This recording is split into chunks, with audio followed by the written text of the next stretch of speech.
So a couple of I guess analogies or whatever you want to call it that I've been thinking of this morning. Something somebody said, I'm sure. I got washed my hair and didn't have time to dry it, so I got my little thing on here, drying my hair on the way. But if you picture a cliff, like if you ever been hiking or sightseeing or anything, and you're standing on a big cliff looking out, what I think about where we're at right now is that, New York City, Chicago, LA, all of these bluer than blue municipalities are right. I mean, they're like literally 1 foot off, about to fall off the cliff. It could happen any day. One thing could spark it. It's amazing that the kid that was mad at the deli and threw the Molotov cocktail yesterday and caught the deli on fire. It's amazing that didn't, to me, in my eyes, that didn't spark something huge. I think it was New York City. I think just one thing could trip it. But, people like us in more, smaller, rural communities, just smaller cities, Bible Belt, more conservative type areas, we're like, the way I picture is like a ridge line, okay, and the cliff's at the edge, and we're like, midways back on the ridge. Some of us even yelling and screaming at the people who are on the edge, like, get out of there. I mean, that's what I've been saying for a few years now, get the heck out. There's no way. I don't care if somebody offered me a job for $1 million a year, I wouldn't go to any of those places. So we're like, we're like midway down the range, standing there screaming and yelling. So basically what that means to me is that, there goes my boss, one of them. When I was growing up, being from Appalachia, I remember going on a couple trips to places, and stuff was like so far. Okay, so say I would go to Florida,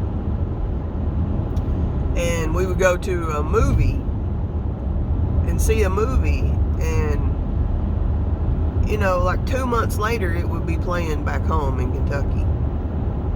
Same way with music. Now, there were ways to get more on what I called the cutting edge when I was a teenager. I would listen to my radio late at night on Sunday night and actually record. I think I've still got some of the tapes. Billboard, Top 40, all that. I'm sure we remember all that, but there were, if you listened to radio, you did things like that, you could get somewhat up on the times. This is all my attitude back when I was a teenager, But I just remembered, like, any trends, Appalachia was behind. We were behind on the trends. I've told this story several times, and my friends all laugh at me and make fun of me, but I swear it's true. One time I was in Florida, and they were pegging their pants, my cousins, and they had their pants twisted and turned up, and my mom says it's something they did a long time ago too, I guess back in the 50s or 60s. But, this was probably like 1987 or something, and I hadn't seen anybody doing that at home, and we were there in the summertime, and my brother and I, we came back, school started, we pegged our pants, and everybody at school loved it, and everybody was doing it, and we like started a trend, you know, just because we had been somewhere else and came back. Appalachia, we were always behind on whatever food, like say they released some sort of new food, new Happy Meal, whatever at McDonald's. Other part of the country always had it before Appalachia. At least in my experiences growing up. So, I'll sum up here. That just leads me to where we're at right now. You know, internet, everything has really changed the way. I'm sure the kids nowadays back home, or even here where I'm at, I'm still in the Appalachians, I'm just in a different state. Probably are more, what I would say, up on the times nowadays, but still I think the overall trends of anything we're still behind on, you know. Like Bitcoin, for example, and electric cars. There may be I think there's 2 Bitcoin ATMs now, and I don't even know where electric car chargers might be in this area. I'm sure there's some in a couple different places. I just don't know where they're at. Don't have any desire to know.